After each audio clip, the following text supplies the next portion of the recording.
Et si cette religieuse noire avait été cachée dans un couvent parce qu'elle était la fille métisse de Louis XIV?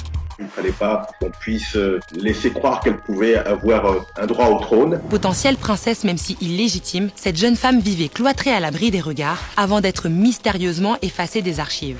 On a pris l'habitude d'imaginer que la vie des Noirs en France est résumée à l'esclavage, alors que depuis très très longtemps, les Noirs sont en France. Ce secret d'État est l'une des plus grandes énigmes de l'histoire de France. C'est l'histoire de la Mauresse de Moret.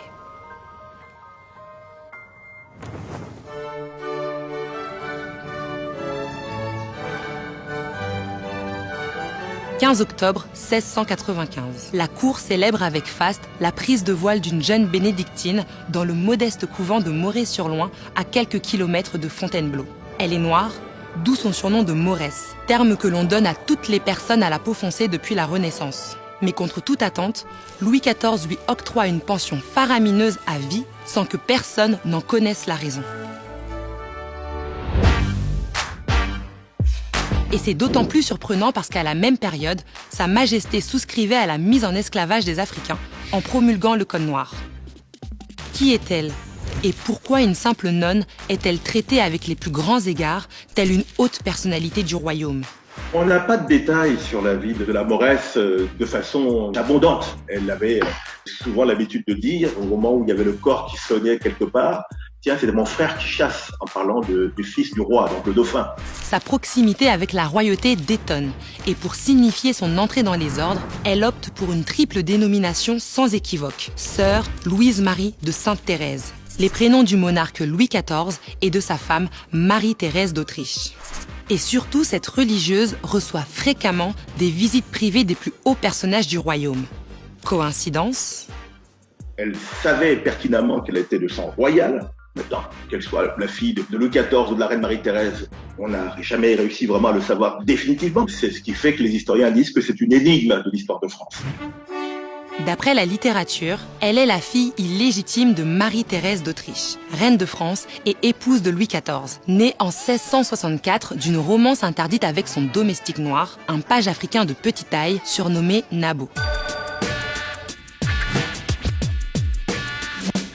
Mais cette théorie est contredite par le dépouillement des archives secrètes et nationales du Vatican, de France ou encore d'Espagne, faites par l'historien amateur Serge Harold. Ces recherches semblent confirmer qu'il s'agit en réalité de la fille cachée de Louis XIV et qu'elle serait née aux environs de 1660. D'ailleurs, d'autres avant lui semblent avoir eu les mêmes certitudes. À un moment donné, Voltaire se rend au couvent de Moret, où il dit donc qu'il a rencontré cette femme, et que cette femme lui a semblé ressembler au roi.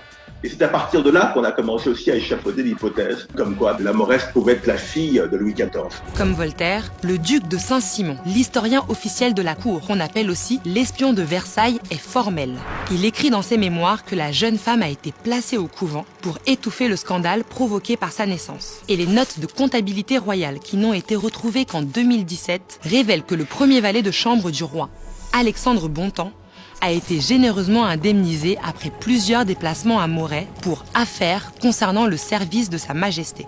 Sa mission était-elle d'extirper d'urgence une jeune enfant qu'on ne montre à personne, pouvant porter le discrédit sur le règne du grand Louis XIV ? À l'époque, un enfant noir qui naissait à la cour ou dans une famille de nobles, c'était plutôt le scandale. Donc il fallait le cacher. On ne reconnaissait jamais qu'il y avait une liaison avec un noir. Et donc naturellement, Louis XIV a cédé avec beaucoup de gourmandise à ce genre de choses. Il ne faisait pas de problème sur les différences et les origines. En tout cas, les femmes noires l'intéressaient autant que les femmes blanches. Et c'est ça qui est assez troublant, c'est que cet homme qui en même temps institue le code noir d'un côté, qui établit des règles très dures pour les esclaves qui se trouvent dans les colonies, et en même temps, lui-même, il n'a aucun problème pour pouvoir frayer avec les femmes noires. Les archives n'ont pas fini de livrer tous leurs secrets. Et Serge Harold indique également dans ses publications que le roi pourrait être le père d'autres enfants métis. Mais avec qui les aurait-il eus ? Peut-être cette comédienne afrodescendante achetée pour jouer la sauvagesse à la cour ? Devant l'ampleur des supputations et face à cette religieuse qui n'a pas la langue dans sa poche, Madame de Maintenon, ex-favorite et nouvelle épouse du roi Soleil, se serait empressée d'y mettre un terme. Et un jour, elle a fait le déplacement jusqu'à Moret, une centaine de kilomètres, pour lui dire « Non, vous n'êtes pas de sang royal ». Et la Mauresse lui a dit « Mais si je n'étais pas de sang royal, vous n'auriez jamais fait ce déplacement pour venir me voir, pour me le dire.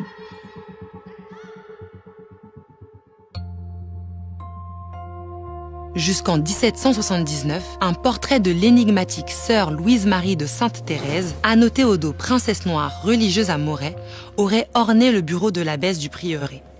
Il n'existe que 3 représentations de la Mauresse, dont l'une des copies retrouvées en 2014 par Serge Harold pourrait avoir été réalisée par Pierre Gobert, peintre officiel de la cour et dont la fille était aussi pensionnaire du couvent. Mais à la vue de ces tableaux différents des uns des autres, des observateurs affirment que la religieuse aurait été volontairement noircie pour rendre impossible tout lien de paternité royale. Le couple souverain a emporté ce secret dans la tombe. Quant à la religieuse noire au présumé sang bleu, elle s'est éteinte dans sa prison conventuelle après une vie entière de réclusion aux alentours de 1730 sans que jamais sa réelle identité n'ait été révélée au grand jour.